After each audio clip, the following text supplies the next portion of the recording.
Can you talk a little bit more about the exhibit that you worked in? Because I know that was fairly big. For some years, Berlin was a center for Yiddish culture in the 1920s. Especially from 1920 to 1925, 1923, for different reasons. And it's so a lot of the writers, and also Hebrew writers, Bialik, for example, Bergerson, like the Yiddish writer, lived in Berlin at that time, and also developed their way of writing and thinking. So it's like I don't know, something was happening at that time. And also I think there were a lot of Yiddish books published in Berlin at the time. So the idea was to take like different artists, different like writers, painters, and their experience in Berlin, but also the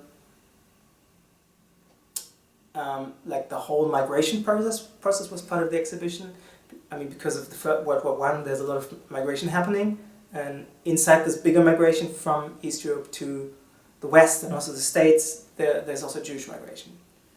And the third idea was to show how these East European Jews were perceived in German media at the time, because there's like a very negative picture of the East European Jew, like der Ostjude. And then also it's like a discourse at that time, and we kind of wanted to deconstruct that picture and or show how it was constructed.